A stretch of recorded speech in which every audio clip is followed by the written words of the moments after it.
ठीक है। तो ये हम पढ़ रहे हैं control flow and data flow computer, ठीक है। तो इसमें ये दोनों के बारे में हम यहाँ पर देखेंगे। तो जो बेसिक कन्वेंशनल कंप्यूटर का जो आर्किटेक्चर होता है उसमें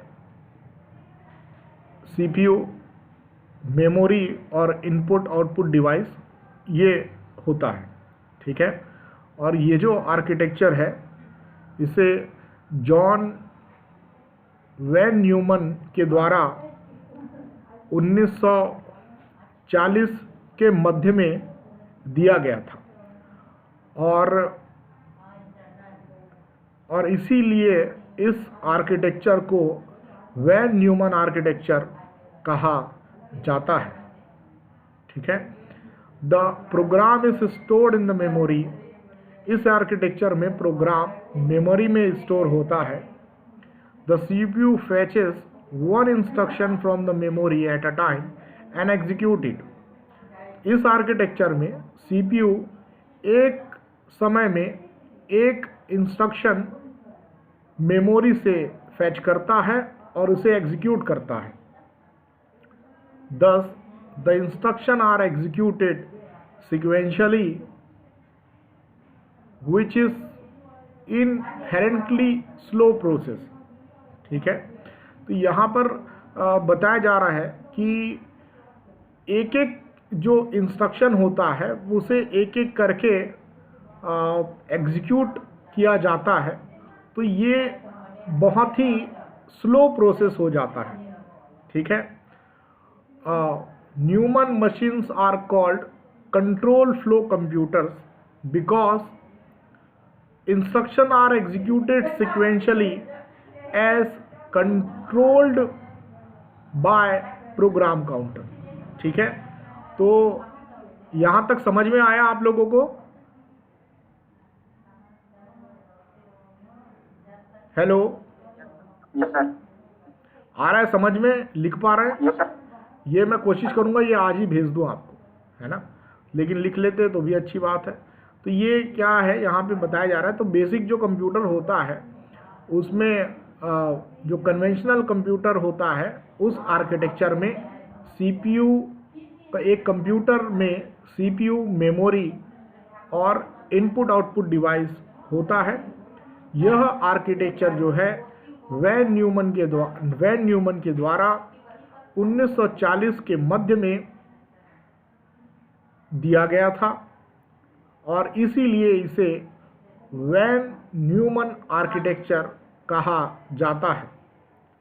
इस आर्किटेक्चर में प्रोग्राम मेमोरी में स्टोर होता है।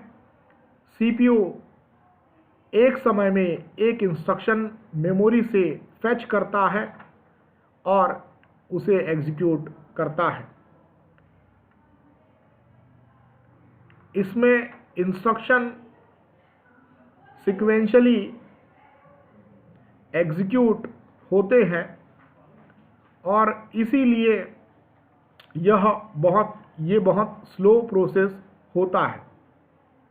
Neumann machines are called control flow computer. Neumann machines को कंट्रोल फ्लो कंप्यूटर कहा जाता है क्योंकि इसमें इंस्ट्रक्शन सीक्वेंशियली एग्जीक्यूट होते हैं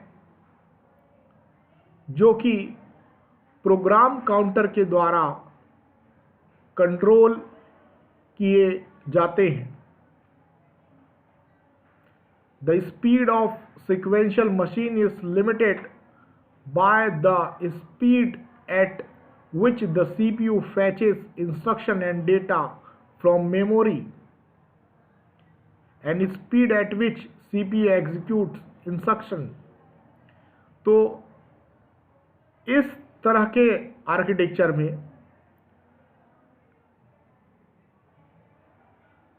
सीक्वेंशियल मशीन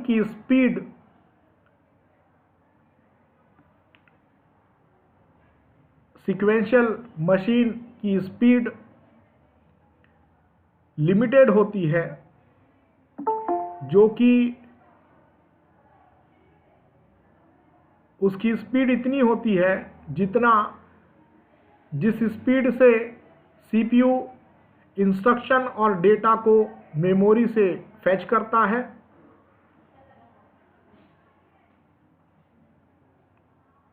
और स्पीड जिससे सीपीयू इंस्ट्रक्शन को एग्जीक्यूट करता है। ठीक है,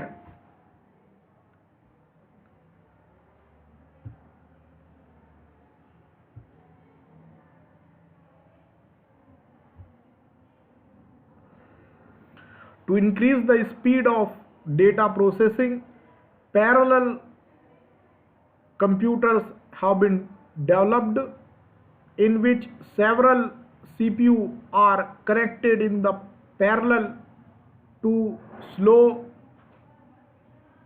solve a problem। ठीक है, तो यहाँ पर ये जो स्पीड जो है वो जिस स्पीड में सीपीयू इंस्ट्रक्शन को और डेटा को मेमोरी से फैच करता है और जिस स्पीड में वो इंस्ट्रक्शन को एग्जीक्यूट करता है उस पर लिमिटेड है सीक्वेंशियल मशीन की स्पीड। तो इसी को स्पीड को बढ़ाने के लिए पैरेलल प्रोसेसिंग कंप्यूटर डेवलप किए गए, जिसमें बहुत सारे कंप्यूटर पैरेलली कनेक्टेड होते हैं एक प्रॉब्लम को सॉल्व करने के लिए। Even in parallel computers the basic building blocks are Neumann processors. और ये पैरेलल कंप्यूटर होते हुए भी बेसिक बिल्डिंग ब्लॉक्स जो होता है वो न्यूमन प्रोसेसर ही होता है। समझ में आ रहा है आपको? हेलो,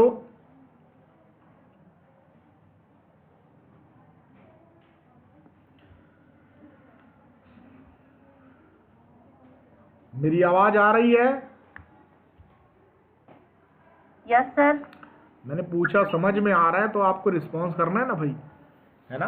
तो यहाँ पर भले ही ये पैरेलल कंप्यूटर्स हैं लेकिन यहाँ पर भी बेसिक बिल्डिंग ब्लॉक जो है वो न्यूमन प्रोसेसर्स ही होते हैं। ठीक है, the parallelism is not tackled at basic level. जो पैरेललिज्म है उसे बेसिक लेवल पे टैकल नहीं किया जाता।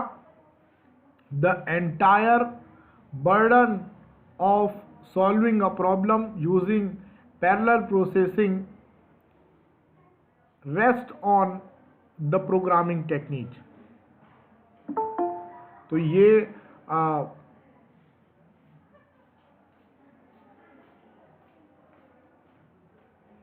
ये जो पूरा बर्डन जो होता है पैरेलल प्रोसेसिंग का, वह प्रोग्रामिंग टेक्निक पर भी निर्भर करता है।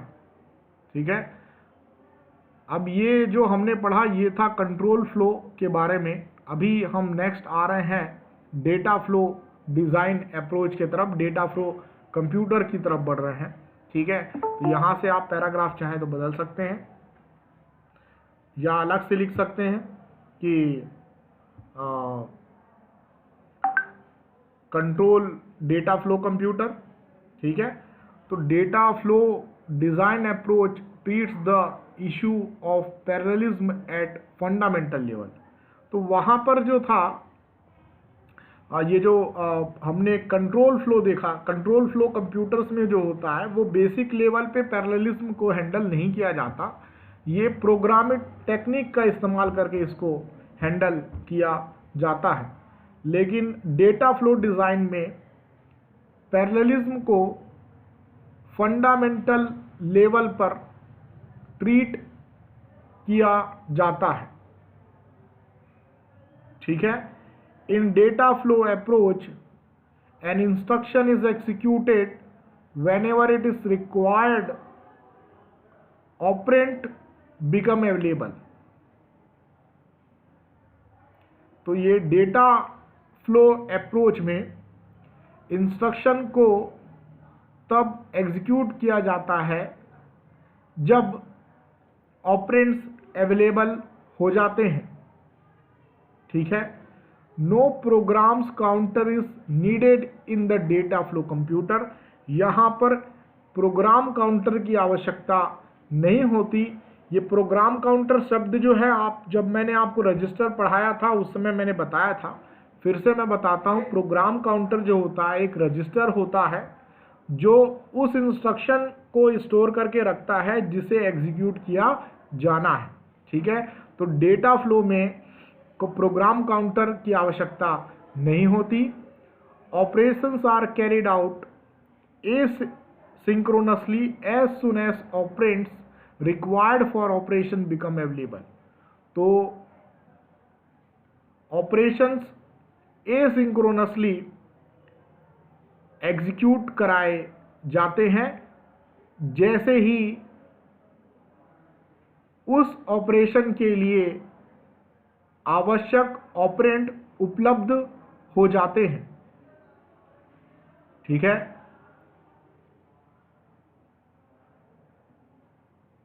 डेटा फ्लो डिजाइन में ऑपरेशंस एसिंक्रोनसली कैरिड आउट किए जाते हैं जैसे ही जितने जल्दी किसी ऑपरेशन के लिए ऑपरेंड उपलब्ध हो जाते हैं उसे एग्जीक्यूट कर दिया जाता है।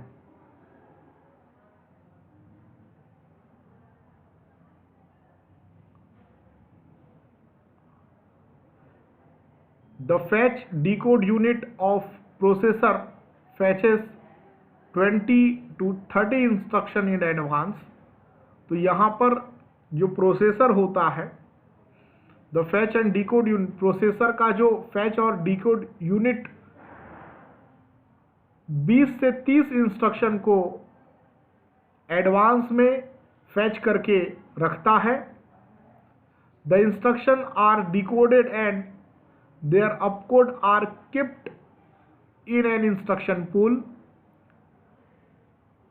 इंस्ट्रक्शन को डिकोड किया जाता है और इंस्ट्रक्शन के ऑपकोड को इंस्ट्रक्शन पूल में रखा जाता है। यहां पे एक शब्द आ रहा है ऑपकोड। ये क्या है पता है आपको?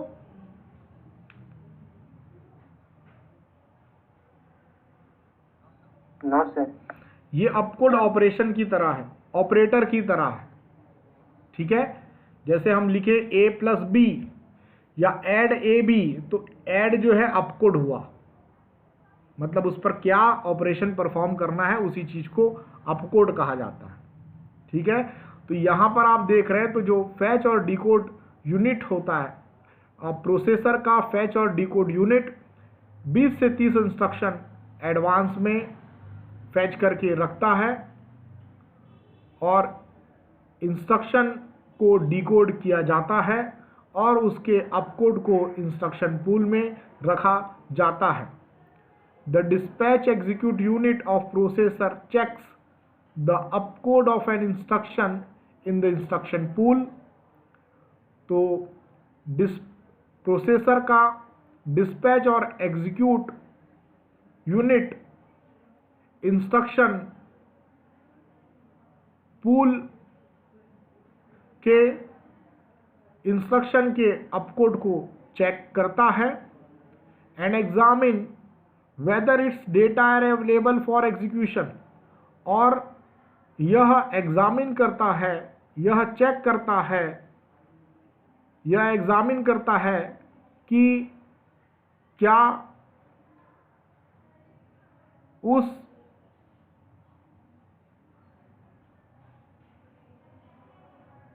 उसके डेटा एग्जीक्यूट करने के लिए उपलब्ध है।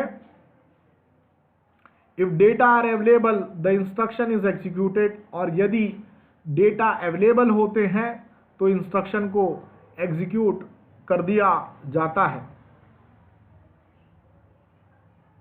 if data are not available for the execution of an instruction, dispatch unit goes ahead and examine the next instruction in the instruction pool. ठीक है, और यदि डेटा उपलब्ध नहीं होता है तो डिस्पैच यूनिट आगे बढ़ता है और अगले इंस्ट्रक्शन पूल के अगले इंस्ट्रक्शन को एग्जामिन करता है. Thus it execute only those instructions for which data are available. तो यहाँ पर केवल वही इंस्ट्रक्शन एग्जीक्यूट होते हैं जिनका डेटा अवेलेबल होता है या उपलब्ध होता है. The instruction which are not executed due to non-availability of the data are executed in the next round of checking of instruction in the instruction pool. ठीक है, तो फिर से मैं आपको बताता हूँ. डेटा फ्लो डिज़ाइन अप्रोच में पैरेललिज्म को फंडामेंटल लेवल पर ट्रीट किया जाता है या हैंडल किया जाता है. डेटा फ्लो अप्रोच में जैसे ही ऑपरेंड्स उपलब्ध होते हैं इंस्ट्रक्शन को एग्जीक्यूट कर दिया जाता है. यहाँ पर प्रोग्राम काउंटर की आवश्यकता नहीं होती. ऑपरेशंस एसिंक्रोनसली एग्जीक्यूट कराए जाते हैं जैसे ही उस ऑपरेशन के लिए ऑपरेंड उपलब्ध हो जाते हैं. फैच या डीकोड प्रोसेसर का फैच या डीकोड यूनिट एडवांस में 20 से 30 इंस्ट्रक्शन को फैच करता है, इंस्ट्रक्शन को डिकोड करता है और इंस्ट्रक्शन के अपकोड को इंस्ट्रक्शन पूल पे रखता है. प्रोसेसर के डिस्पैच और एग्जीक्यूट यूनिट अब इंस्ट्रक्शन पूल में रखे इंस्ट्रक्शन के अपकोड को चेक करते हैं और एग्जामिन करते हैं कि उसका डेटा एग्जीक्यूशन के लिए उपलब्ध है कि नहीं. यदि डेटा उपलब्ध होता है तो इंस्ट्रक्शन को एग्जीक्यूट कर दिया जाता है और यदि डेटा उपलब्ध ना हो इंस्ट्रक्शन के एग्जीक्यूशन के लिए तो डिस्पैच यूनिट आगे बढ़ता है और इंस्ट्रक्शन पूल के अगले इंस्ट्रक्शन को एग्जामिन करता है और केवल उन्हीं इंस्ट्रक्शन को एग्जीक्यूट कराया जाता है जिसका डेटा उपलब्ध होता है. जिस भी इंस्ट्रक्शन के लिए डेटा उपलब्ध नहीं होता है उसे अगले राउंड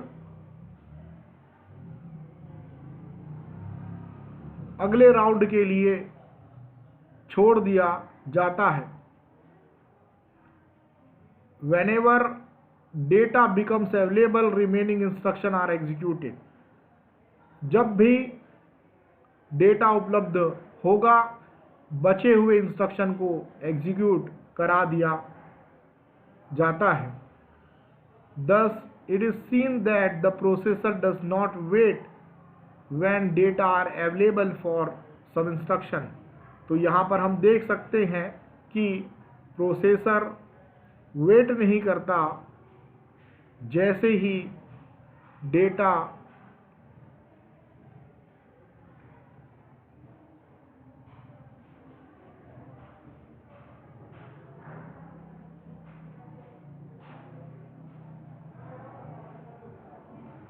तो यहाँ पर हम देख सकते हैं प्रोसेसर वेट नहीं करता, डेटा उपलब्ध है, इंस्ट्रक्शन के लिए डेटा उपलब्ध है या नहीं। ठीक है, this technique increase the speed of processor. Pentium Pro, Pentium 2, Pentium 3, Pentium 4 are data flow processor. तो ये जो अब पेंटियम जो प्रोसेसर आए हैं ये सारे डेटा फ्लो प्रोसेसर है।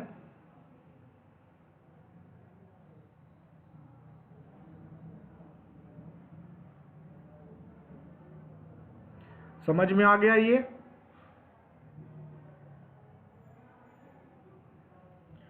Yes sir. ठीक है।